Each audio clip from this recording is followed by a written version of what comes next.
The suspicious disappearances in Kansas. In the quiet suburbs of Kansas where life felt as if it were painted with the soft hues of safety and simplicity, a storm was brewing. The calendar had barely crossed into the summer of 2002 when whispers began floating through the close-knit neighborhoods about young women and men vanishing without a trace. These weren't just rumors. These were people with bright futures, ambitious dreams, and tight-knit families who disappeared into thin air, leaving behind a void that the community struggled to understand. It all started inconspicuously. A series of seemingly legitimate job postings began appearing in local newspapers and on bulletin boards across town. The jobs were enticing, especially to young adults eager to jumpstart their careers. The advertisements, under the name Bright Horizons, promised steady pay, flexible hours, and a chance to build a brighter tomorrow. For many who stumbled upon these ads, it felt like an answered prayer. But soon, the stories took a dark turn. Within weeks, reports emerged of applicants who had gone to interviews at Bright Horizons and never returned. These weren't isolated incidents. Among the missing was Lisa Hartman, a shy 22-year-old who had recently graduated with a degree in marketing. Her roommate remembered Lisa leaving for an interview wearing her favorite polka dot dress and springing with excitement over her potential new job. She never came back. Not long after Lisa's disappearance, another young woman, Sarah Davidson, vanished. Only 20 years old, Sarah was known for her fiery red hair and even fiercer determination to succeed in life. She had confided in her father the day before that the advertisement from Bright Horizons seemed too good to be true, but the lure of the opportunity was enough to entice her to attend the scheduled interview. Hours turned into days with no word from Sarah. Her phone went straight to voicemail, and frantic calls to the company number only led to unanswered rings. The eerie pattern didn't stop there. David Reynolds, a recent college grad dedicated to helping his ailing mother, also went missing after answering one of these job ads. A budding graphic designer, David viewed the opportunity with Bright Horizons as his big break. His disappearance struck a nerve in the community, not just because of his boy-next-door charm, but because someone finally noticed the alarming trend. All the missing individuals had reached out to the same enigmatic company before vanishing. Kansas City law enforcement, initially treating the incidents as separate, began piecing together an unsettling puzzle. A similar point tied all the disappearances: Bright Horizons. The company's vague origins and absence of online records only increased suspicion. Although its tenets seemed alluring and its professionalism carefully masked, there was something unnervingly off about it. No physical office was listed in its newspaper ads, and even the phone line provided during correspondence seemed to route through an external answering service. Parents of the missing, like Lisa's mother, Martha Hartman, refused to sit idly by. Lisa wouldn't run off, she wept during an interview with a local reporter. She'd never leave without telling me. Something's wrong. Someone took her. Martha started pinning missing person posters around town, and soon these posters multiplied. They became haunting reminders of lives interrupted, tears soaked into the ink and desperation radiating from every square inch of paper. The small-town charm Kansas once proudly wore began to feel suffocating. Families across neighborhoods locked their doors sooner, whispered warily, and questioned whether they truly knew everyone around them. It wasn't just young women or men who grew nervous about answering job ads or walking alone. It was the entire community. The buzz of Midwestern warmth dulled into a low hum of paranoia. One ominous detail haunted everyone. The authorities had yet to locate anyone alive or dead. It was as if Kansas's flatlands had swallowed these individuals whole. The fear and unease deepened with the revelation that Bright Horizons, the company tied to all the victims, seemed to operate from the shadows. Investigators found vague records of its registration in the state, but no traceable employees or physical headquarters address, aside from a post office box in a less traveled part of the city. Local reporters began digging into public records, hoping to find connections to the company. In a broadcast made in July 2002, one investigative journalist revealed that Bright Horizons had moved its supposed office location 3 times in under a year. This level of secrecy, she noted grimly, indicates that we're not dealing with a legitimate business. Whatever they're hiding, the consequences are darker than we dare to imagine. The disappearances weren't just about the victims anymore, they became about finding the forces hiding behind the curtain. The town grew increasingly aware that these weren't simple cases of running away or accidents. Someone, something, had orchestrated a deadly web, and Bright Horizons was at its core. The police step in. It was around mid-June 2002 when the troubling pattern began to crystallize, sending shockwaves through the Kansas City Police Department. A flurry of missing person reports flooded in over just a few weeks, each chillingly similar to the other. Young adults between the ages of 19 and 25, students, fresh graduates, ambitious dreamers, had vanished into thin air. Parents spoke in trembling voices about hopeful children heading to job interviews at a company called Bright Horizons, only to never return. Each story shared unsettling parallels, and it wasn't long before the department realized they were no longer dealing with isolated disappearances. A growing, sinister connection bound these cases together, one that demanded immediate action. At the precinct, Detective Evan Hartley, a seasoned investigator nearing 50 with years of experience unraveling the darkest corners of humanity, stared at a corkboard covered in faces. There were 5 so far: Lisa Hartman, Sarah Davidson, David Reynolds, Emily Sharp, and Brandon Cooper. All were local, all missing within weeks of each other, and every single one of them had had dealings with Bright Horizons. Beneath their smiling photographs were sparse details about their last known whereabouts, pinned with red string linking them to the same address: a decrepit office building tucked away in a quiet commercial district outside Kansas City. Detective Hartley leaned back in his creaky chair and ran a hand through his silvering hair. "We've got a pattern, all right," he muttered to his junior partner, Officer Megan Calloway, who was reviewing statements from tearful family members. Calloway, fresh out of the academy but razor sharp, looked up from her notes with a furrowed brow. "Bright Horizons pops up in every single timeline, but we've got no paper trail, no website, no real business filings except for a P.O. box linked to that office building on West Maple, and even that feels shaky." Hartley grunted, sipping from his cop-standard black coffee. "Let me guess, phone number's a dead end too?" "Misdirecting through a call service," Calloway answered. "Fake professionalism, barely any credibility, the kind of setup you'd use to keep prying eyes away." By this point, the community was in an uproar. The parents of the missing had taken to the airwaves, putting pressure on law enforcement to act. Martha Hartman, Lisa's mother, had gone on the local news pleading for answers. "I don't care what it takes," she sobbed into the camera. "Someone knows something. My daughter didn't just vanish off the face of the earth." Caught in the public eye and armed with what little evidence existed, Hartley made a decision. "We're bringing in Bright Horizons for a closer look," he told his team during a morning briefing. "Search every lead tied to that name. I want surveillance on that goddamn building yesterday, and I swear if anyone there has something to hide, we're going to find it." That same afternoon, Hartley and Calloway headed to the building on West Maple. At first glance, the office stood as innocuous as any forgotten rental space in a suburban strip mall.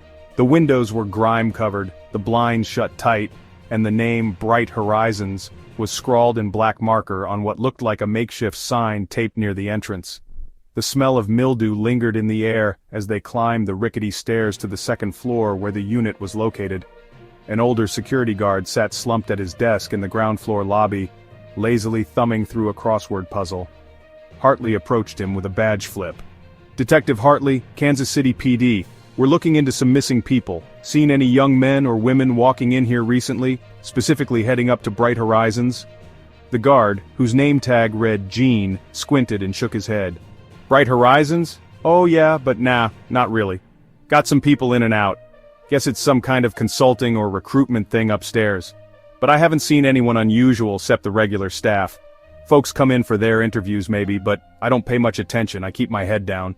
Hartley's sharp detective instincts flared. "When was the last time you saw someone come down after going up?" Gene's face faltered as he gazed aimlessly at his crossword. "You know, I ain't too sure. Been a while I guess, didn't think much of it." At that moment, Calloway nudged Hartley. "This guy's either not paying attention, or there's way more going on upstairs than we're being told." "Let's find out ourselves," Hartley replied, motioning toward the stairwell. When they reached the unit door marked for Bright Horizons, their knocks went unanswered. Peering through the narrow strip of frosted glass on the door, Calloway noticed the faint glow of a computer monitor. "Someone's been here recently." She jiggled the handle, but it was locked. Hartley, never one to be deterred, called in a warrant for entry, reminding the department that this was tied to a potentially critical missing person case systemically unraveling in front of them. The next day, with a freshly signed search warrant in hand, the detectives returned, and what they found inside the office chilled them. Aside from a dusty desk, mismatched furniture, and a handful of beat-up filing cabinets, the place was nearly empty. Old newspapers stacked together hinted at hastily abandoned operations.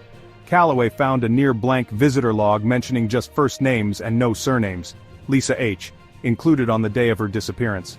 On further inspection, Hartley uncovered what looked like discarded job ad printouts, promising salaries far beyond market expectations for entry-level positions like receptionist and marketing assistant.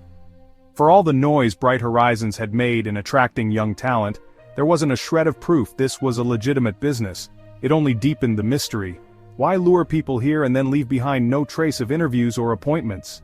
The discovery left Hartley pacing. There's more to this, Calloway. Whoever's behind this knew we'd come looking and wipe their tracks. Before leaving, Calloway's eye caught one more thing, a faint dried smear on the floor that spanned near the back entrance of the unit. It looks like, she hesitated, crouching to study the stain. Blood?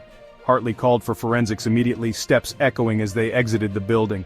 If it is, he whispered grimly on their way out, we're not looking at just disappearances anymore.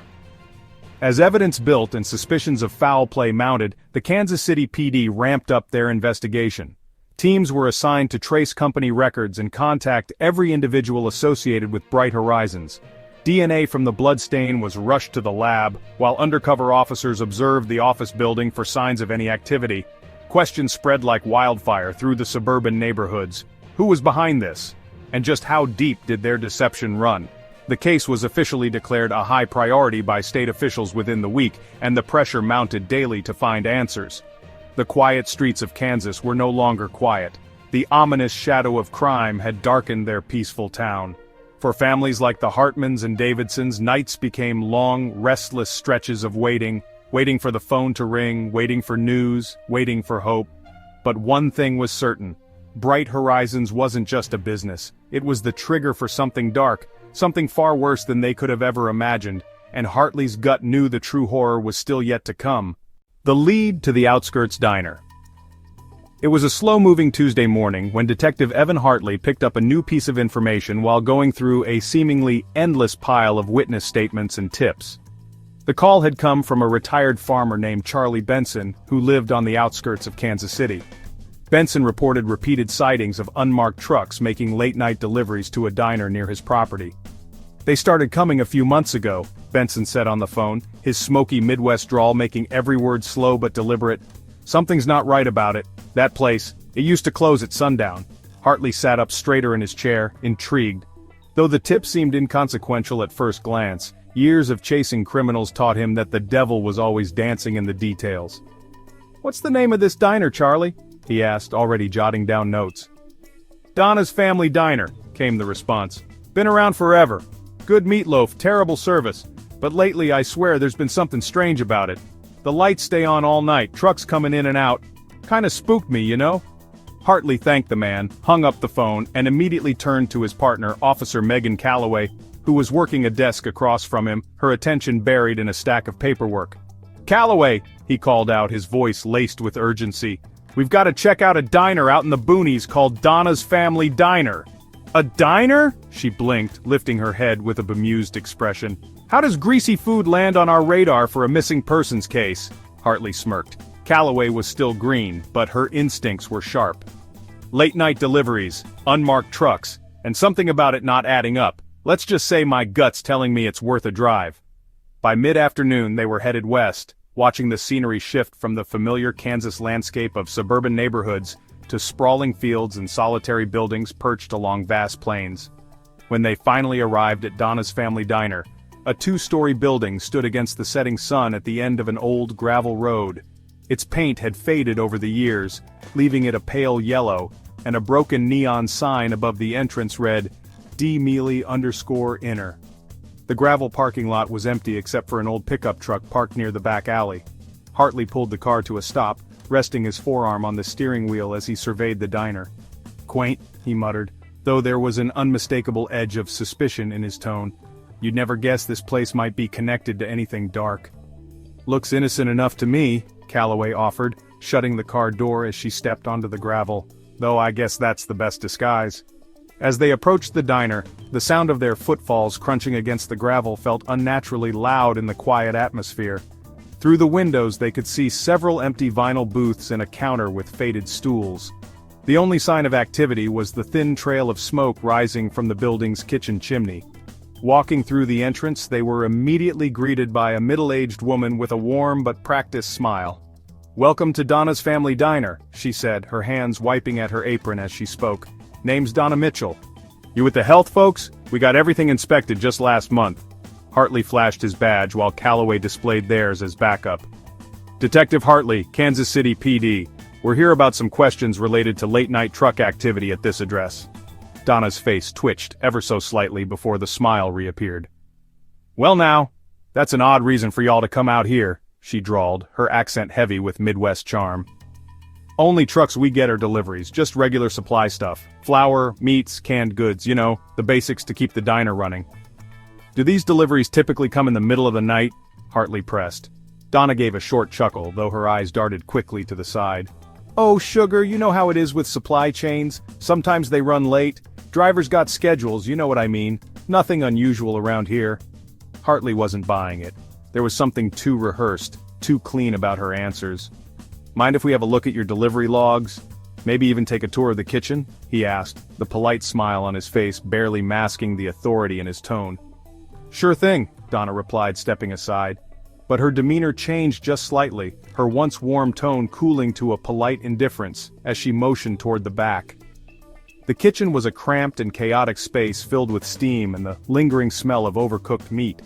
Large pots boiled on industrial-sized stoves, sending wafts of broth and bone into the air, and in the corner, a young cook was hunching over a chopping board, carefully cutting vegetables.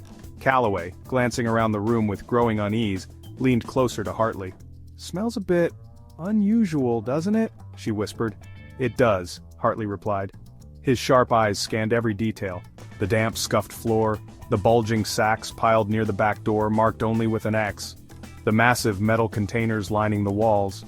By the time Calloway cracked open one of the containers and revealed raw bones soaking in bloody liquid, her brows furrowed deeply. "Hartley, come look at this, doesn't look like pork to me." Donna had been standing by the doorway watching them silently. "Those are just beef bones, nothing weird about it, great for making our famous broth," she quickly explained, gesturing loosely toward the stove. "Locals can't get enough of the stuff." But before they could push further, the same young cook suddenly spoke up, albeit nervously. "It's true what Miss Donna says, we source from wholesalers, all everything. We got invoices, sir." "Nobody's accusing anyone yet," Hartley replied calmly. But there was a thunderous doubt ringing inside his mind. Before they left, Hartley noticed another peculiar detail. He marked the unregistered truck sitting at the back of the diner. The paint was scuffed, and the tires were caked in fresh mud, suggesting it had recently driven over unpaved rural roads. It was an ordinary thing to see, yet the timing was too convenient. The following day, when the property's supply records were requested, it became clear some invoices were missing. When Hartley attempted to trace the distributors, claimed to be supplying meat and bones to Donna's, one address turned out to lead to an abandoned warehouse in the middle of nowhere. The mysterious basement at the Bright Horizons building. The sun was low in the Kansas sky when Detective Evan Hartley stood outside the unassuming three-story building on West Maple. Its red brick facade looked worn, with faded paint and cracked window frames that whispered the decades of neglect it had endured. It was the kind of structure no one noticed, blending into the monotonous suburban sprawl. But for Hartley and his team, it was quickly becoming the epicenter of Kansas City's most chilling case in years. Another detective on the team, Megan Calloway, adjusted the flashlight strapped to her hip as she glanced up at the building. "You don't look at this place and think there'd be much to hide," she muttered. Hartley sighed and rubbed the bridge of his nose. "That's the point. Creeps like this, they know how to hide. Out of sight, out of mind." He motioned toward the building. "Come on, let's start inside." The detectives had just secured a warrant to search the Bright Horizons property, after piecing together mounting evidence that tied the company to multiple missing persons. What had started as scattered interviews and ominous hints now pointed directly at this forgotten office, an empty recruitment facade that seemed to operate from the shadows. As the investigation team entered the building, apprehension filled the air. The first floor was nothing more than a graveyard of dust-covered desks and overturned chairs, scattered papers soaked with years of water damage. The distant hum of a refrigerator was the only sound, and even that seemed faint against the eerie silence permeating the space. "Doesn't look like they've had an employee here in ages," Calloway said dryly, brushing cobwebs off her sleeve. But it was Hartley who found the first clue, a locked metal door at the end of a hallway, hidden behind an oversized filing cabinet. Thick and reinforced, the door stood out sharply against the otherwise fragile structure of the building. It was unmarked, intimidating in its simplicity, with a heavy rust-covered latch that looked like it hadn't been touched for some time. "Found something!" Hartley called out. Calloway hurried over, her footsteps echoing across the bare floors. "What do you make of it?" she asked. Hartley tilted his head, narrowing his eyes at the ominous door. A locked door in an abandoned office. Somebody wanted this to stay sealed. He gave it a yank, but it didn't budge. "It's heavier than it should be. Couldn't just be a storage closet." Calloway brought her flashlight up to inspect the seams of the door. "Think it's where they're hiding something?" she ventured. "I'd bet on it," Hartley replied, his tone weighted with foreboding. "Let's get the bolt cutters. This door's coming down." Within minutes the metal door groaned open under the force of their tools. The air that rushed past them was foul, thick with damp earth and something far more rancid. Calloway instinctively covered her nose. "Holy hell, what is that smell?" she coughed. "Let's find out," Hartley said grimly, stepping forward despite the nausea churning in his gut.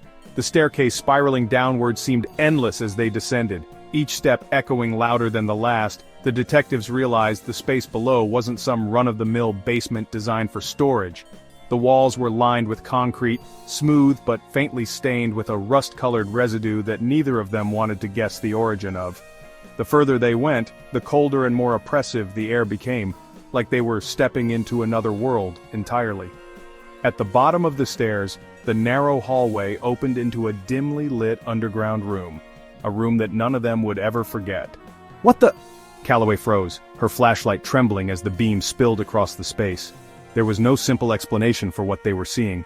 In the center of the room stood a large stainless steel table, its surface scarred with deep scratches and unmistakable dried bloodstains. Around it were scattered medical instruments, scalpels, syringes, even clamps, carefully arranged on what looked like improvised surgical trays. A single overhead light flickered ominously, casting long jagged shadows across the room. "This isn't just a basement," Hartley said softly, his voice tinged with disbelief. "This is a goddamn operating room." Against the back wall, a towering industrial freezer hummed quietly. Calloway shuddered involuntarily, her mind rushing to imagine what might be inside. "Do we open it?" she asked nervously, her flashlight trembling slightly in her grip. Hartley hesitated. He wasn't easily shaken, but something about this space made his skin crawl. "We don't touch anything. Let's get forensics down here first," he said sharply, snapping back into a commanding tone. Near the corner of the room, Calloway's beam caught another detail, a stack of worn-down burlap sacks. She noticed the faint drips of something dark leading to and from them. "Hartley," she whispered apprehensively, stepping closer. The sacks were damp to the touch, their surfaces speckled with rust-colored smudges. When Calloway carefully peeled one open, she immediately stepped back, her stomach lurching violently. Inside were what appeared to be bones. Human bones, she realized with dawning horror. Some looked shattered, others sawed clean in half. "They kept remains down here," she stammered, barely able to get the words out. Hartley's jaw clenched tightly as he examined the vile scene. Alongside the sacks of bones lay tattered clothing that could easily belong to the victims they had been searching for. A faded red blouse, a polka-dot scarf, a pair of worn sneakers. He leaned down to inspect them, and his chest tightened as he spotted the initials LH written faintly on a tag inside one of the shirts. Lisa Hartman. "This was their last stop," Hartley said grimly, standing slowly. His face was pale, his voice low. The room seemed to scream with the silent stories of victims who had been led here, never to see daylight again. The evidence was clear. The hopes of young adults, lured by the promise of opportunity, had ended in this cold, brutal space. "This isn't just about missing people anymore," Calloway whispered. "This is mass murder." Hartley exhaled sharply, his mind racing. "And we're not dealing with amateurs. Whoever did this planned everything, down to the last detail. This isn't their first time." As the first responders and forensic teams arrived, the detectives stepped back, watching as the room was methodically photographed, items tagged and bagged. The freezer was opened under supervision, revealing yet another grim discovery. Neatly sealed in vacuum bags were organs, fresh, meticulously labeled, and clearly intended for sale. "This isn't just gruesome," one of the forensic techs remarked. "This is organized. This is a system." Hartley leaned against the wall of the basement, hands buried deep in his pockets as he stared at the table. He shook his head, muttering under his breath, "What kind of monsters are we dealing with?" Calloway didn't answer. She knew the answer wasn't just monstrous. It was far darker than anything they had prepared for. And somewhere, whoever orchestrated this was still out there, probably planning their next move. The first suspect emerges. Detective Evan Hartley had been staring at his cluttered desk for hours when the break they desperately needed came in the form of an anonymous tip. The caller, a man with a gravelly voice, hesitated as he spoke. "I don't want any trouble, all right? But you're looking at the wrong places. You want answers? You might start with that security guy working the building." The caller refused to give his name, the sound of a train horn blaring faintly in the background as the line went dead. Hartley set the phone down slowly, his instincts immediately kicking into overdrive. He swiveled his chair and looked toward his partner, Megan Calloway, who was reviewing procedural notes across the room. "Calloway," Hartley said firmly, "I just got something. It's not much, but it's something solid. They're pointing at the security guard, Dwayne Patterson. You remember that guy we passed in the foyer during the first search?" "You mean the one who barely looked awake?" Calloway replied, setting down her coffee. "You think he knows something?" Hartley leaned back slightly, his mind piecing together the oddities of that day. "Think about it. Patterson was there all day, every day. He had to have seen something, and if he didn't, well, now I'm wondering if he was doing more than just sitting behind that desk with his crossword puzzles." By the time the duo tracked Patterson down, he was tucked away in his dimly lit apartment across from a local strip mall. The curtains were drawn tightly, and the room held the sterile, lifeless feel of a lonely man's hideout. When Patterson answered the door, a mosaic of nervousness painted his face the moment he saw Hartley and Calloway. "Mr. Patterson," Hartley greeted, flashing his badge. "You got a moment to talk? It's about the disappearances tied to Bright Horizons." Patterson hesitated, his body language betraying a cocktail of guilt and fear. Sure. Yeah, but I already told the police everything I know," he stammered, stepping aside reluctantly to let them in. Inside, the apartment reeked faintly of cheap cigarettes and microwave dinners. A crumpled pack of Marlboros rested on the coffee table next to a half-empty bottle of whiskey. "You told us the day we met you that you didn't notice much," Hartley began, keeping his tone conversational. "But we think you might have seen more than you realized." "I didn't," Patterson said quickly, his voice higher than before. "I mean, I don't know anything about those missing people. Folks came in and out, for interviews and whatever. That's all." Calloway, standing by the door with her arms crossed, didn't miss the way Patterson's eyes darted to the whiskey bottle like it might protect him. "Let's cut to it, Mr. Patterson," she said. "These weren't just interviews. People entered that building and didn't come back out. Are we really supposed to believe you sat there and didn't notice a damn thing?" Sweat started to bead along Patterson's forehead. He reached for the whiskey but quickly pulled his hand back as if realizing how it would look. "Look, I just did my job, okay?" he said defensively. "I didn't ask questions. If something weird was going on upstairs, it wasn't my business." Hartley leaned forward, fixing Patterson with a penetrating stare. "You were at that desk every day. You saw the people walking in. You saw what they looked like. Maybe you saw them scared or stressed out, walking up those stairs knowing something was off. And maybe just who was behind that locked basement door." That last statement made Patterson's jaw tighten. He remained eerily quiet, his hands twitching anxiously in his lap. "What was behind the door, Dwayne?" Hartley pressed. "I don't know," Patterson spat out, breaking the silence. His hand shook as he rubbed his face. "They didn't let me. I never went down there, okay? I wasn't part of that." "They?" Calloway jumped in. "Who's they, Dwayne?" He froze for a second too long. "It was Donna," he finally choked out, barely above a whisper. "Donna Mitchell. And her people. They're sick. Twisted. I swear I didn't think they'd do something like this." "You're saying Donna Mitchell, the owner of Donna's Family Diner, was involved?" Hartley asked, his voice calm but laced with intensity. This wasn't just a leap, this was a potential bombshell. "Yes," Patterson nodded furiously, his nervous energy suddenly spilling over. I don't know how it all works, okay? But she was part of it. She gave orders, told me to keep people calm, said she'd pay me extra as long as I kept my mouth shut and kept anyone from snooping around. I didn't ask questions, I thought maybe they were just cutting corners, like hiring without paperwork or whatever." "Cutting corners," Calloway echoed sarcastically. "Did you ever think that cutting corners involved people disappearing off the face of the earth?" "I didn't know!" Patterson yelled, his voice cracking. "I swear to God, I didn't know they were gonna take people. kill people. Take people how? Hartley leaned closer, his intense presence filling the small room. What happened after the interviews? Where did they go? Patterson hesitated, his face pale. They'd tell me to lock the front doors and take a break. I didn't see where the people went, but when I'd come back, his voice dropped, thick with dread. They'd be gone. Donna's guy, Raymond, would bring a truck by later. I guess to take whatever was left. Calloway exchanged a grim glance with Hartley. You're telling us you actively helped cover this up? She pressed coldly. I didn't think, Patterson stammered. At first I needed the money. My hours were getting cut and Donna said it was easy. I thought it was legal. He buried his face in his hands as if trying to push the guilt away. Hartley stood, his lips a thin, tight line. You're under arrest, Dwayne. Accessory to kidnapping and obstruction of justice at the very least. But if you cooperate, maybe you'll have a chance to salvage the rest of your life. Patterson didn't resist when they cuffed him, his shoulders slumping like a man resigning himself to his fate. Just as they let him out, he turned back with one final plea. Listen, Donna's the one who's running this show. She's dangerous. If you really want to stop this, you have to stop her. Hartley didn't respond, but the wheels in his head were already spinning. Donna Mitchell, the unassuming owner of a local diner, had just been named as a central figure in the operation. If Patterson was to be believed, the case they were building had only just begun to scrape the surface of something far darker and far deadlier than they could imagine. As Hartley and Calloway drove Patterson back to the station, the sun dipped low behind the Kansas fields, ushering in a heavy silence. For all of Patterson's cowardice, one thing was clear. This wasn't just a disappearance case.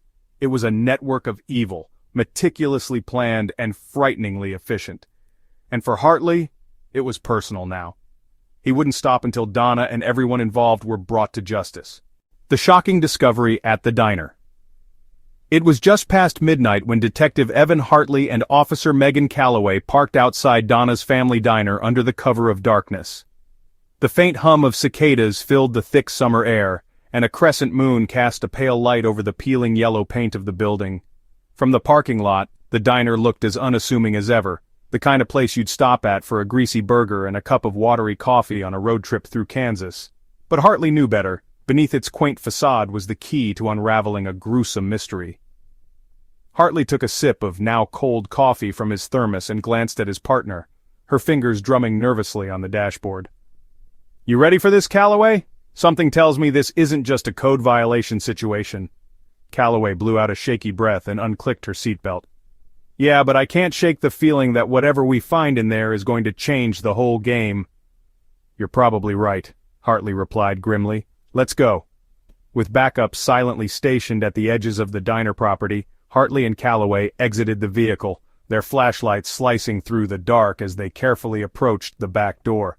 The kitchen was the place that held the most suspicion, a space that Donna Mitchell had all but dared them to dig deeper into during their earlier visit.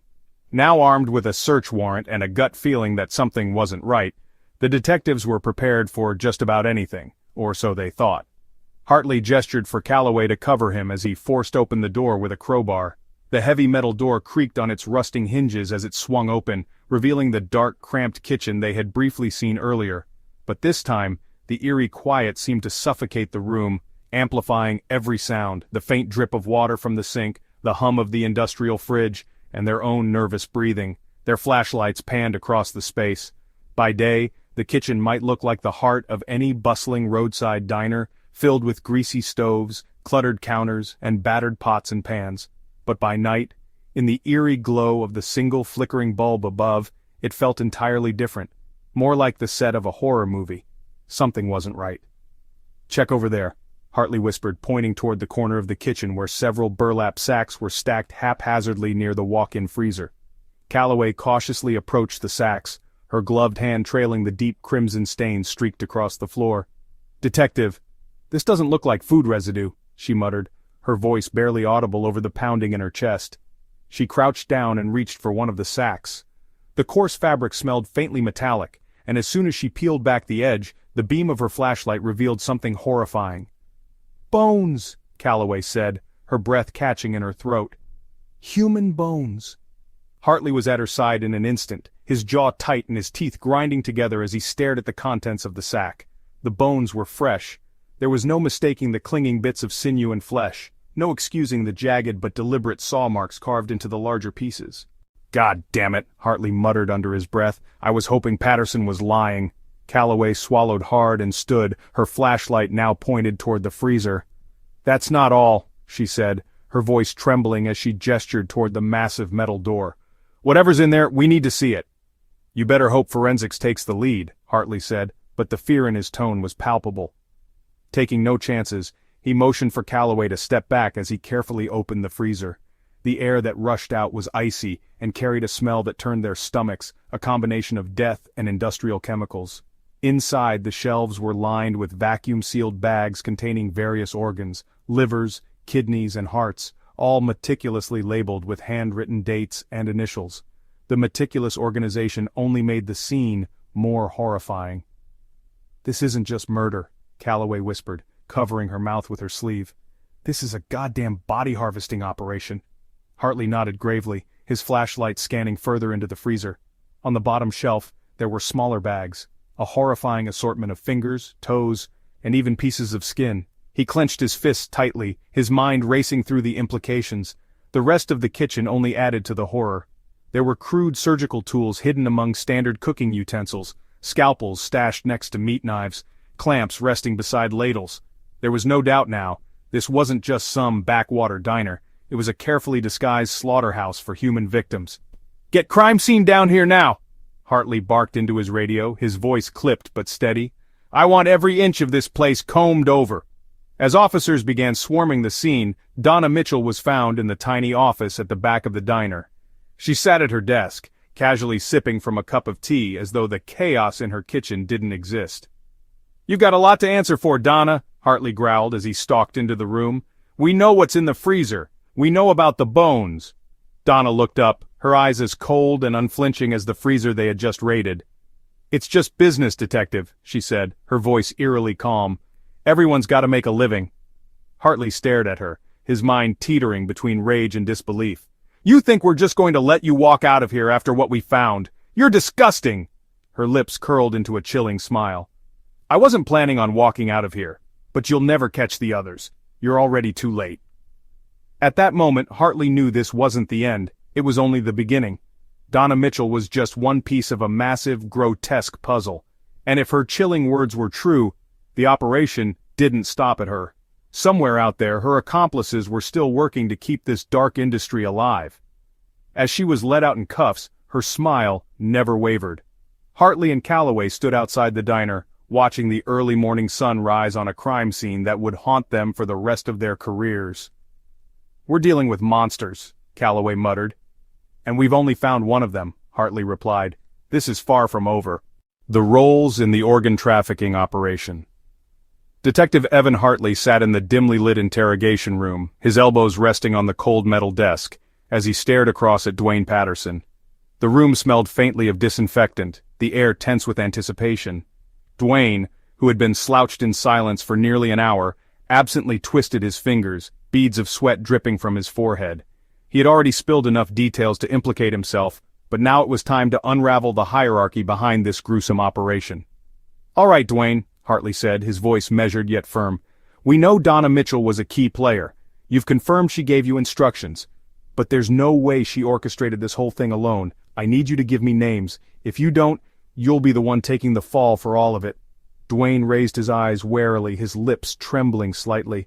I already told you what I know. Donna's the one I dealt with. She ran things locally, but..." He hesitated, his words hanging in the air. Hartley leaned in closer. "But what, Dwayne? Spit it out." "There's more to it. Donna's just a piece of it. There's a whole network," Dwayne finally admitted, his voice low and shaky. "She had people working under her, and then there's the guy above her. Ethan Carter. He's the brains behind everything." Hartley exchanged a sharp glance with his partner Megan Calloway, who was standing quietly in the corner of the room. "Ethan Carter," Hartley repeated slowly, testing the name. He knew the name meant a bigger fish had entered the picture, a mastermind who had yet to surface in their investigation. "Let's start with Donna," Calloway said as she stepped forward, breaking her silence. "What exact role did she play, Dwayne? Beyond giving you orders, what was she responsible for?" "She handled the bodies," Dwayne muttered, almost too softly to hear. "The ones they couldn't use anymore. After the surgeries, or whatever they were doing, she'd make him disappear. "Disappear how?" Hartley demanded, his voice hardening. Dwayne let out a shaky breath before confessing, "She cooked them. She used her diner as a cover, turned parts of the bodies into food. I know it sounds insane, but it's true. Burgers, meatloaf, chili. Locals ate it up literally. It was her way of destroying evidence while making money off the leftovers." His voice cracked as he finished, his pale face now etched with horror. Silence fell over the room for a brief moment, the sheer grotesqueness of the revelation settling over Hartley and Calloway like a dark cloud. They had suspected Donna was directly involved in discarding remains, but the idea she had been feeding human flesh to unsuspecting diners was worse than anything they'd anticipated. "And Raymond Clark?" Calloway asked, pushing the conversation forward. "Patterson, you mentioned someone named Raymond when we picked you up. Who is he?" "Raymond?" Dwayne trailed off and swallowed hard. "He's the doctor. Well, technically he used to be. Lost his license a while back. Think he got caught running some illegal clinics or something, but that didn't stop him. He'd do the surgeries." "Surgeries," Hartley repeated bitterly. "You mean harvesting organs?" Dwayne nodded, his fingers twitching compulsively. "Yeah, he's the one who took the organs out. At first it was just people desperate for money, you know. But then it escalated. They started taking people who didn't have a choice, people who went missing, runaways, then regular folks, the ones that answered job ads through Bright Horizons. For all I know, they're buried somewhere, or eaten." Calloway shook her head in disbelief. "So, Raymond performed the extractions, Donna disposed of the bodies, and who handled the organ sales?" Dwayne's face twisted into something between fear and regret. "That's Ethan Carter's job.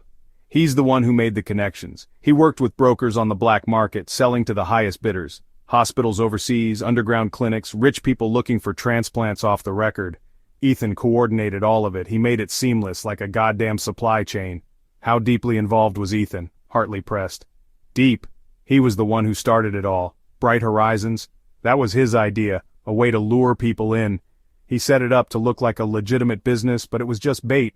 Interview candidates would show up looking for jobs, and by the time they realized something was wrong..." Dwayne's voice trailed off as his eyes darted to the table as if unwilling to finish the thought. "They were gone," Calloway finished grimly. Dwayne nodded mutely. Hartley tapped his pen against the desk, his mind racing. "So let me get this straight. We've got Donna Mitchell running the disposal operation out of Donna's family diner. We've got Raymond Clark, the disgraced doctor, in charge of extracting organs. And Ethan Carter built the infrastructure, fake recruitment, illegal organ sales, hired muscle. What about the drivers? Someone had to move those organs." "Tom Winters," Dwayne replied quickly, as if eager to offload the name. "He's the driver. He'd pick up the organs from Raymond, pack them in those preservation coolers and deliver them to wherever Ethan told him to take them.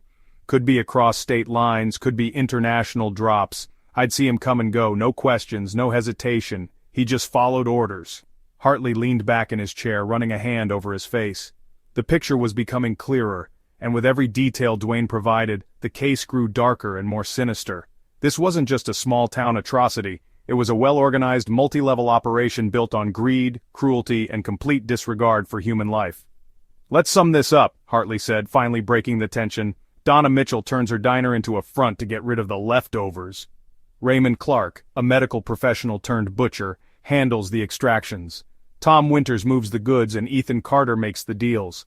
This isn't just a crime ring, it's a goddamn machine." Calloway's voice was tight. "And we've only scratched the surface." "You're right," Hartley said, standing abruptly and signaling for Calloway to follow. "If Ethan Carter is the mastermind, and if what Dwayne says about him being the connection to buyers is true, then he's the one we need to take down. Without him, this entire operation falls apart. First, let's find Donna's little butcher shop and get Winters out of the driver's seat. Then we'll hunt for Carter." Calloway nodded, her face set in determination. "And we'd better work fast. For all we know, Carter's already planning his next move." Outside the interrogation room, Hartley glanced at the caseboard, now littered with photos, dotted lines, and question marks waiting to be turned into answers. It wasn't just about solving a crime anymore.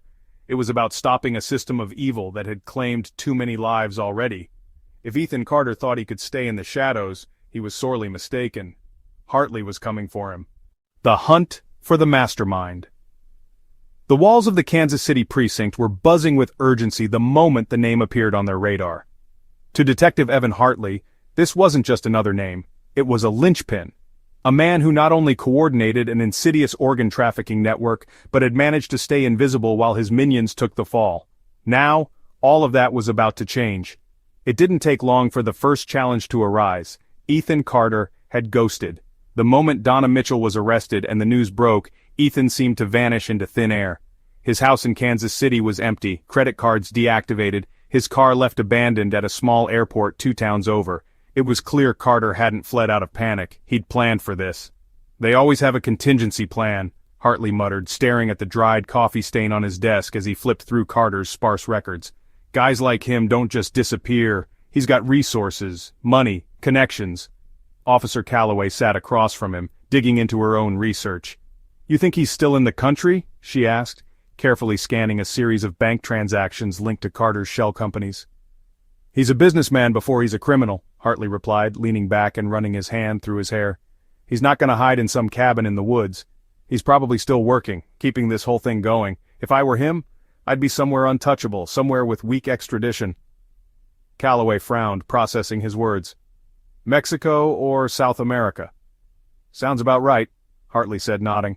"But we'll need proof before we can start chasing him internationally." 2 days later, proof landed in their hands. Carter had been using encrypted servers to communicate with several black market brokers. While it took weeks to crack into the communications with help from federal cooperation, one of the recovered messages was a payment request for safe transit. The destination? Juarez, Mexico, a chaotic and dangerous crossroads for illicit trade, known for being a haven for fugitives like Carter. The chase to Juarez, Hartley, and Calloway partnered with federal agents and Mexican authorities to coordinate the next step. It wasn't going to be an easy mission, not in a city where crime and corruption often went hand in hand. The plan was straightforward, but risky. Carter's message had hinted at a broker meeting happening at a local villa just outside Juarez. If they could intercept him there, they'd have a chance to end this operation for good. Hartley prepared himself for the journey south, pulling on his well-worn trench coat and throwing his badge around his neck. "Juarez isn't Kansas," he told Calloway as they sat in the cramped briefing room. "We go in careful, watch each other's backs. Once this guy realizes we're closing in, he's either gonna run or fight." "Or both," Calloway muttered, flipping her notebook closed. Despite the formidable circumstances, the sharp look in her eyes showed she was ready. "This isn't my first rodeo, Hartley," he smirked. "Yeah, but it might be our most dangerous one. Heat in the desert." The drive to the villa outside Juarez felt endless. Dust clouds kicked up around their unmarked SUV as they followed a dirt road that wound through barren landscapes dotted with sun-scorched buildings. Federal agents trailed them in separate vehicles, close enough for backup but far enough to avoid blowing the operation. Hartley adjusted his sunglasses and squinted at the villa coming into view on the horizon. It wasn't what he expected. It wasn't a luxurious mansion tucked behind wrought iron gates. Instead, it was a modest structure, a boxy 2-story house perched on an arid plain, surrounded by little more than dried-out bushes. "Carter's not flashy," Hartley remarked. "Guy understands the value of staying under the radar." "Maybe, but old habits die hard," Calloway said, pointing to the dirt driveway where an expensive black SUV with tinted windows was parked. "Looks like he couldn't resist all the trappings of a criminal boss." As they approached the house, Hartley radioed the team. "Eyes open. We don't know how many people might be here. Carter's slippery, but he's too smart to be alone." Calloway double-checked her weapon, then turned to Hartley. "Do you think he's armed?" "Guys like him don't get their hands dirty," Hartley smirked grimly, "but he'll have someone who does." The confrontation. As they breached the villa, the scene inside was eerily quiet. The air smelled faintly of dust and cigarette smoke, the tile floors scuffed where heavy boots had tracked dirt. It was clear the place wasn't meant to be permanent, just a way station for someone on the run. Papers were scattered on the coffee table, and a half-empty glass of tequila rested near the edge. Hartley signaled for Calloway to check the upstairs while he cleared the rooms on the ground floor. One by one they swept through the space, empty kitchen, a darkened hall closet, and then, at the far end of the house, Hartley found what he was looking for, a locked door with faint murmurs coming from behind it. He gestured for backup, motioning silently for Calloway to join him. Together, with weapons drawn, they forced the door open.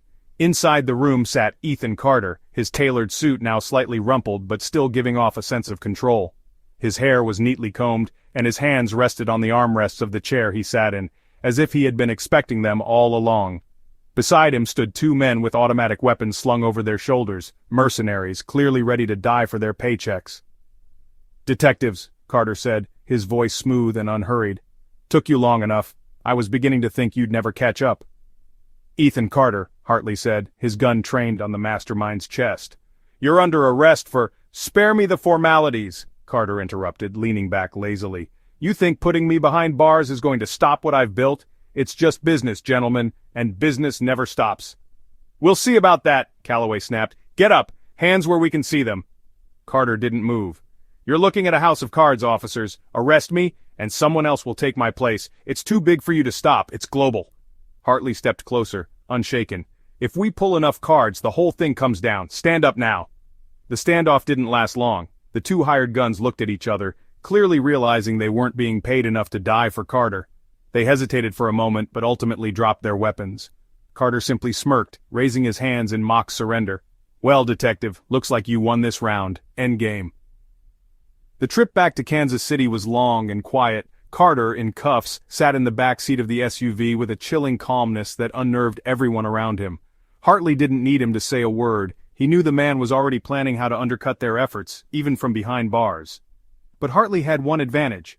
Carter's arrest meant the house of cards could finally be dismantled one piece at a time.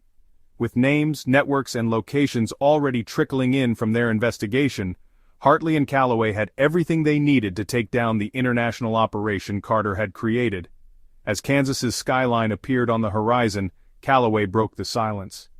"You think it's over?" "I think it's just starting," Hartley replied, "but for now, we've taken the king off the board." The horrifying testimonies of the suspects. The interrogation room was cold, almost sterile, with fluorescent lights casting a harsh glow over the faces of the suspects. Detective Evan Hartley leaned forward in his chair, his eyes locked onto Raymond Clark, the disgraced doctor they had dragged in from the dimly lit basement at his remote hideout. Beside Hartley, Officer Megan Calloway sat with a notepad, ready to record every grim detail that spilled from Clark's lips. Clark, once a respected surgeon now relegated to hide in the shadows, looked smaller than his towering frame suggested. His shirt clung to his sweat-drenched body, and his hands shook as he pressed them against the steel table separating him from his interrogators. "You don't know what they made me do," he whispered, his voice hoarse. He wasn't crying, but his entire demeanor spoke of a man haunted by his own deeds. "Let me stop you right there, Dr. Clark," Hartley said, his voice steady but sharp, slicing through the silence like a blade. "We're not here for your excuses. We're here for the truth. The people you've hurt, the people who are dead, that's on you. So you either start talking, or you're going down harder than anyone else in this godforsaken operation." Clark stammered, shaking his head as if trying to will away the memories. "I didn't have a choice. If I didn't follow orders, they would have killed me too." "No choice?" Calloway snapped, her voice cutting through his pitiable tone. "You're a goddamn doctor. You swore an oath to help people, not chop them up like livestock." Clark flinched, but didn't deny it. He leaned back, rubbed his temples, and finally exhaled a shaky breath. "It wasn't supposed to go this far," he muttered. His eyes flicked up to Hartley's, pleading. "I swear, in the beginning, it was just voluntary donors. People who needed money, desperate people." Hartley's sharp gaze didn't waver. "And then?" Clark looked down at his hands as if they still held a scalpel. "Ethan Carter," he said softly.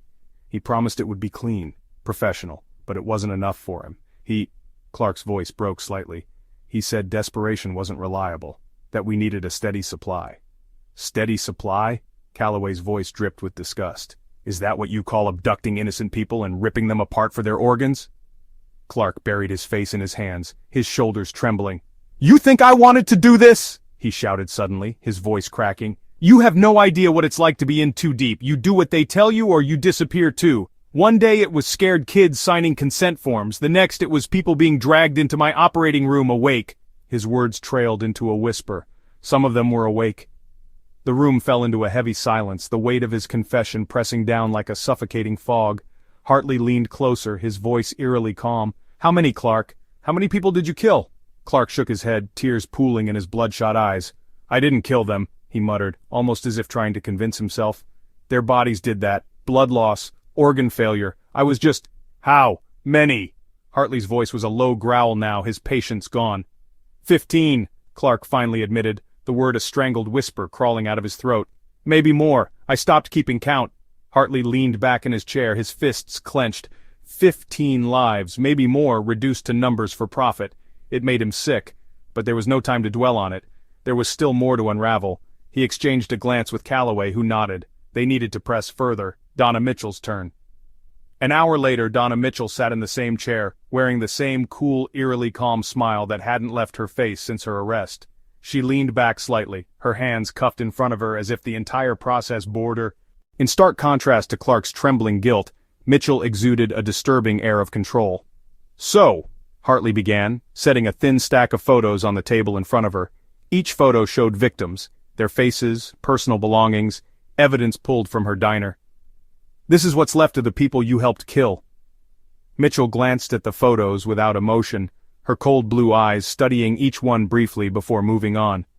Am I supposed to cry now, detective? She asked, her voice smooth and detached. That's not really my style. Hartley's jaw tightened. Smugness isn't going to help you here, Mrs. Mitchell. You were the one running the cleanup operation, weren't you? Donna's Family Diner. Hell of a name for a slaughterhouse. Donna leaned forward, resting her cuffed hands on the table. You're making it sound so dirty, she said, her lips twitching into a faint smirk. All I did was get rid of the evidence. Can't say I didn't make good use of it. Calloway, who had been quietly listening, slammed her fist onto the table. You fed people human flesh, she shouted, her voice shaking with rage. Entire families ate meals at your diner, never knowing— That's the beauty of it, isn't it? Donna interrupted, her smirk widening. No waste, sustainable. Nobody questioned the perfect texture of my burgers, or why the chili tasted so— special. She chuckled lightly, as if she were discussing a joke instead of a monstrous crime. You're disgusting, Calloway spat, her face flushed with anger. Donna shrugged. Disgusting? Maybe, but resourceful. And let's be honest, wiping out the leftovers helped keep everything neat and quiet. You and I both know this operation worked flawlessly until you stuck your nose in. Hartley slammed his fist down this time, his voice a sharp bark. People didn't just die, Donna. They were murdered, and you turned their bodies into goddamn lunch specials. Her smirk faded slightly, but her confidence didn't falter. Murdered? She echoed. No, detective, I didn't murder anyone. That was Ethan's department. I only did the cooking. The final testimony. By the time they brought in Tom Winters, the driver who had transported organs in coolers from one hideout to another, the crime was laid bare. Winters was jittery, his hands scratching at invisible itches as he refused eye contact. Look, I just drove the stuff, okay? He blurted before Hartley could even ask a question. I didn't cut anyone open. I didn't kill anyone. I just drove. Where did you take them? Hartley asked sharply. The organs. Who bought them? Winters licked his dry lips nervously. Hospitals overseas, black market clinics. Ethan had contacts. He just told me where to go and I didn't ask questions.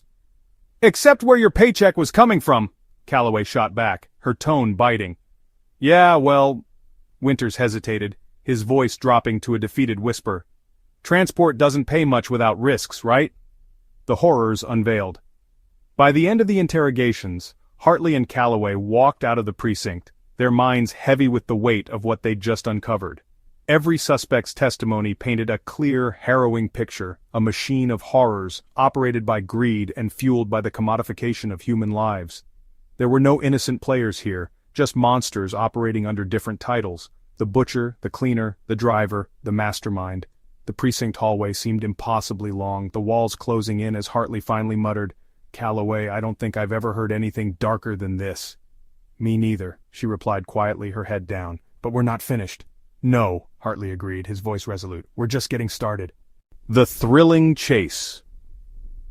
The interstate leading out of New Mexico was a stretch of black asphalt cutting through the desert, illuminated only by the orange glow of the sunset. Detective Evan Hartley adjusted his rearview mirror, cranking the steering wheel slightly to stay tight on the black SUV ahead of them. Beside him, Officer Megan Calloway sat with both hands gripping the edges of her seat, her eyes sharp and locked on their target. We can't let this bastard slip through again, Calloway muttered, her tone laced with both determination and frustration. Not a chance, Hartley shot back, his jaw tight. This guy's running scared, and scared people make mistakes. In the distance, Ethan Carter's black SUV hugged the curves of the road, fishtailing slightly as the driver pushed the vehicle to its limits. They'd been pursuing him for almost an hour after tracking him to a small motel outside Albuquerque.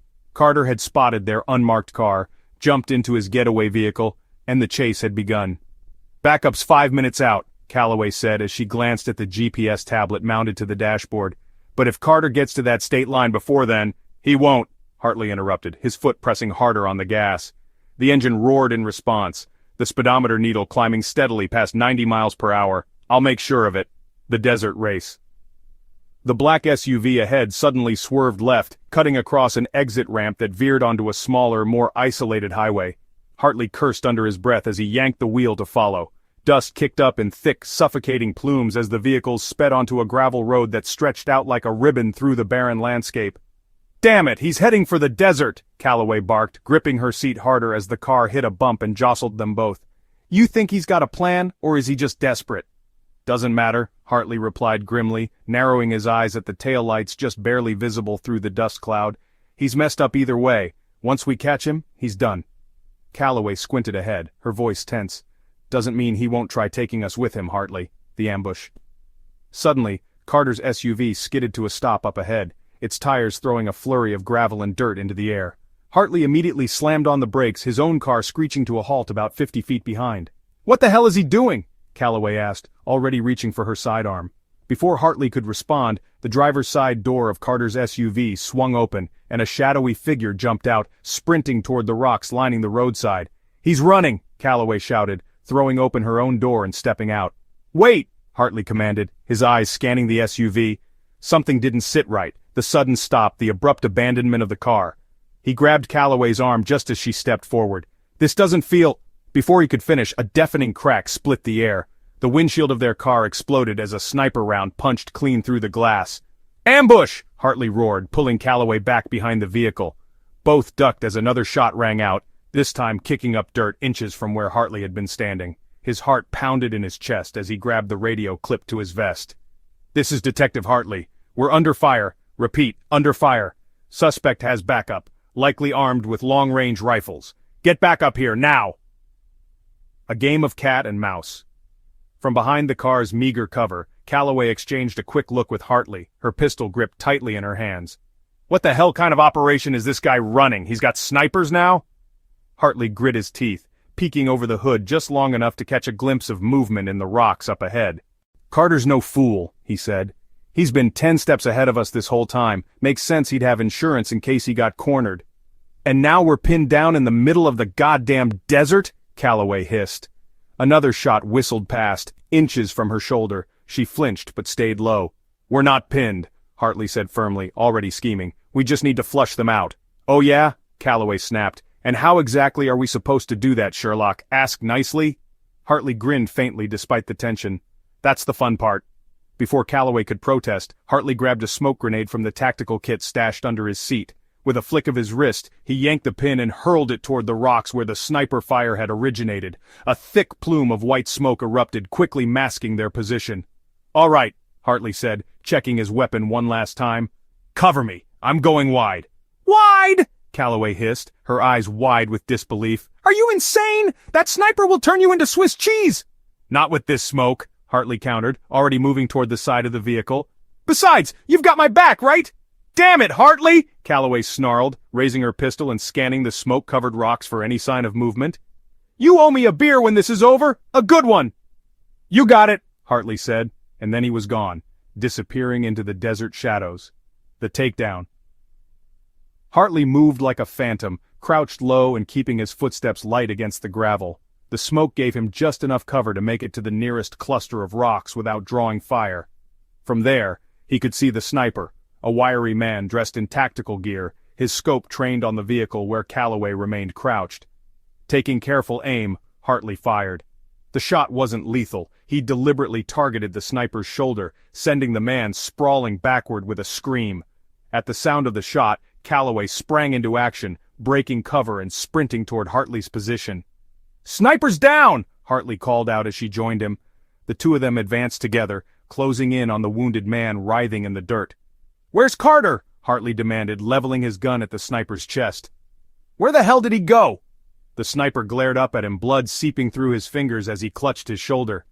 "You think I'll tell you anything?" The man sneered. "Yeah, I do," Hartley said coldly. "Because if you don't, I'll make sure the only road you see again is the one to a maximum security prison." Before the man could respond, Calloway's radio crackled to life. "Date, Hartley, this is Bravo Unit. Suspect's vehicle just re-engaged. He's heading northeast at high speed. Respond." Hartley's jaw clenched. Carter had slipped away again. "Stay with this guy," he told Calloway sharply. "I'm not letting Carter leave this desert. Not this time." Before she could argue, Hartley was already sprinting back toward their now bullet-ridden car, determination blazing in his eyes. The final pursuit. The black SUV was barely visible on the horizon as Hartley floored the gas, the speedometer climbing dangerously high. Every second counted now. Carter couldn't afford to vanish, and Hartley couldn't afford to let him. "I've got you now, you bastard," Hartley muttered, gripping the wheel tight. Up ahead, Carter's SUV swerved hard, its tires kicking up another storm of desert dust. But Hartley didn't waver. He stayed on the trail, his pulse pounding, his focus razor-sharp. Carter may have been 10 steps ahead before, but Hartley was going to make sure he didn't get away this time. The biggest trial of the year in Kansas. The courthouse in downtown Kansas City brimmed with tension as the trial began. It was December 2002, and the case that had gripped the entire nation was finally going to court. The media dubbed it the Bright Horizons Massacre, though the atrocities uncovered weren't just about murder. They were about an evil network that had turned human lives into commodities. The suspects, Ethan Carter, Donna Mitchell, Raymond Clark, Tom Winters, and Dwayne Patterson, sat together at the defense table, each representing a piece of a sprawling criminal syndicate that had destroyed countless lives. The courtroom was packed. Journalists filled the gallery, their pens poised and cameras clicking outside the building. Rows of victims' families sat shoulder to shoulder, clutching tissues and framed photos of loved ones who had mysteriously disappeared, only to later be found as part of the organ trafficking scheme. Their grief rippled silently through the air, giving the large courtroom an almost oppressive weight. Detective Evan Hartley stood quietly at the back of the room, his hands clasped in front of him. From this vantage point, he could see the faces of both the accused and the families broken by their actions. Officer Megan Calloway was seated beside him, flipping through her notebook that detailed their months-long pursuit of these criminals. "This is it," Calloway whispered, "the moment we've been working for all this time." "Yeah," Hartley replied, his voice low. "Now let's see if justice can do its job." Opening statements. The prosecutor, Claire Whitman, was a fiery and articulate attorney who had built her career bringing down crime syndicates. She approached the jury with a steel-eyed determination as she delivered her opening statement. "Ladies and gentlemen of the jury," Whitman began, walking slowly in front of the jury box. Her voice was calm, deliberate. "What you're about to hear over the next several weeks will shock you. It will break your heart. It will make you wonder how human beings, supposedly with morals, families, even consciences, could ever commit such heinous crimes. You will hear about lives lost, families destroyed, and a web of greed so intricate and so vile, it's difficult to comprehend." She turned toward the defense table, pointing directly at the accused. "These 5 individuals worked together," she said, her voice rising, "to exploit, deceive, and ultimately kill. They lured young men and women with the promise of opportunity, only to strip them of their dignity, their organs, and ultimately their lives. They acted not out of desperation, but out of greed. This case isn't just about murder. It's about an organized system of profit built on human suffering." Her words sent a ripple of discomfort through the room. Several jurors shifted uneasily in their seats, their faces already pale, as Whitman painted a grim preview of what was to come. On the other side of the room, the defense team, led by an expensive corporate lawyer undoubtedly paid for by Ethan Carter, looked less than rattled. Carter himself sat without any sign of remorse, his neatly tailored suit in stark contrast to the severity of his crimes. Beside him, Donna Mitchell wore a knowing smirk, as if the proceedings were nothing but a mild inconvenience. "God, look at them," Calloway muttered from the back of the room. "Carter looks like he's about to present a goddamn PowerPoint instead of being tried for murder." "Psychopaths," Hartley replied under his breath. "Wait until the evidence hits." The evidence comes to light. The prosecution wasted no time laying out the horrifying evidence, piece by piece. First came the testimony of forensic experts who described the remains pulled from the Bright Horizons building and Donna's family diner. Display boards showed haunting photos of blood-stained operating tables, vacuum-sealed organs labeled with initials, and human bones with saw marks left from crude dissections. One by one, victims' families took the stand to share heartbreaking stories. Lisa Hartman's mother, Martha, was the first. Her grief was palpable as she described her daughter's ambition to build a career, only to vanish after answering an ad for a job with Bright Horizons. She wept as she recounted sleepless nights and desperate searches that ended with the discovery of Lisa's scarf in Donna's freezer. "I trusted this town," Martha said, looking directly at Donna Mitchell, her voice trembling but defiant. "I trusted the people in it.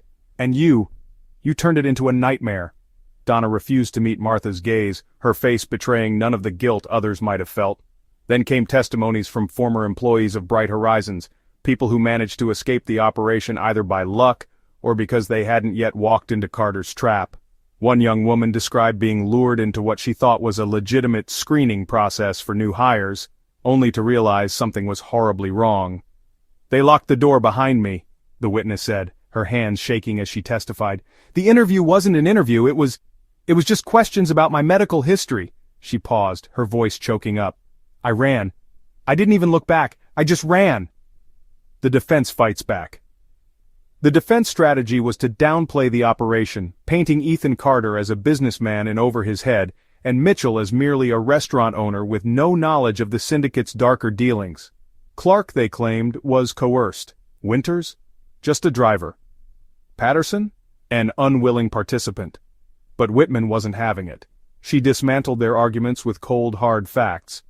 "You want us to believe Ethan Carter was an innocent businessman?" she said, holding up spreadsheets recovered from his encrypted laptop. "Because let me tell you, these transactions for kidneys and livers in the six-figure range say otherwise. He profited from these murders." The defense faltered as witnesses, including Dwayne Patterson, began to point fingers in exchange for leniency. The verdict, after weeks of gut-wrenching testimonies and endless cross-examinations, it was time for the jury to deliberate. The courtroom sat in silence as the foreman stood to deliver their verdicts. On 47 counts of murder, conspiracy, and human trafficking, guilty. Ethan Carter, death penalty. Donna Mitchell, death penalty. Raymond Clark, life imprisonment without parole. Tom Winters, life imprisonment. Dwayne Patterson, 25 years for cooperation with the investigation. The announcement was met with gasps and stifled sobs from the gallery. For the victims' families, it was vindication, a sense that justice, however flawed, had finally caught up to those responsible. Hartley and Calloway stood at the back, watching silently as the defendants were led away in cuffs. "Well, that's it," Calloway said, her voice low. "It's over." "Not for the families," Hartley replied, his gaze fixed on Lisa Hartman's mother. "For them, nothing will ever fix this." Calloway nodded slowly. "But we stopped it, that has to matter." Hartley didn't respond immediately. He turned and headed for the doors, the weight of the case still heavy on his shoulders. "It does matter," he said finally as they stepped out into the bright Kansas sunlight. "But what we uncovered, that'll stay with me forever." The costly lessons. When the dust of the Bright Horizons trial finally settled, what was left was not closure, but a profound and lingering silence, the kind of silence only tragedy and reckoning can bring. Although the perpetrators had been sentenced, their network dismantled, and their gruesome operation exposed, the journey had left a scar, not just on the victims' families, but on the entire Kansas community. It was a saga that no one would ever forget, and one that no one should. Detective Evan Hartley found himself back in his office at the Kansas City precinct 2 weeks after the trial concluded. The case file, already inches thick, sat under the dim glow of his desk lamp. He stared at it as though it held some sort of answer he'd missed. The names, dates, gruesome evidence, it was all there. Yet even now, with the case officially solved, Hartley felt anything but victorious. Megan Calloway knocked on the edge of his open door, bringing him out of his thoughts. "You gonna sit there all night staring at that file, or are we grabbing that beer you owe me?" Hartley glanced up, cracking the faintest of smiles. "I promised you a beer, huh?" "You did," she said, stepping inside and setting a fresh stack of papers on his desk. "But you also promised no more all-nighters after the trial." He leaned back in his chair, rubbing his temples. "Yeah, well, some promises aren't easy to keep." Calloway folded her arms, studying him. "You've been quieter since the verdict. Something still eating at you?" Hartley nodded slowly, his expression heavy. "All of it, Calloway. The people we couldn't save, the mistakes we made chasing Carter, the families who got answers but no real peace, hell, even the faces of the crew we put away. It just doesn't sit right." She sat down across from him, her expression softening. "You think we could have done more?" "That's the thing," Hartley said, his voice low and reflective. We tore down Carter's network, saved who we could, stopped the operation, but at what cost? How do you measure success when it comes with this much collateral damage? The aftermath and ripple effects. Kansas City was forever changed by what had come to light. Bright Horizons wasn't just a criminal enterprise, it was a betrayal of trust, a stain on the image of safe suburban neighborhoods and the small-town charm the region had taken pride in. For weeks after the trial, whispers of paranoia filled community centers, church gatherings, and PTA meetings. How did we not know? Was the question everyone seemed to ask. How did something so sinister happen right here under our noses? Parents began scrutinizing job advertisements with suspicion. College students thought twice before attending interviews at unfamiliar offices. The shadow of the case loomed over every conversation involving trust or safety, leaving a lasting impression that tightened the fabric of everyday life. Hartley had interviewed many families during the investigation. Parents clutching photos of missing daughters and sons, their voices breaking as they pleaded for answers. The Hartmans had trusted their daughter Lisa's instincts, never once imagining that her job search would lead to her disappearance. Even now, after knowing Donna Mitchell's involvement and finding Lisa's remains, her parents struggled with an unanswerable question. How could someone do this to our child? Martha Hartman, Lisa's mother, had said it best during the victim impact statements. It wasn't just Lisa they took. They stole a sense of safety too. I'll never look at a new face in town the way I used to, with friendliness and openness. Now, I wonder.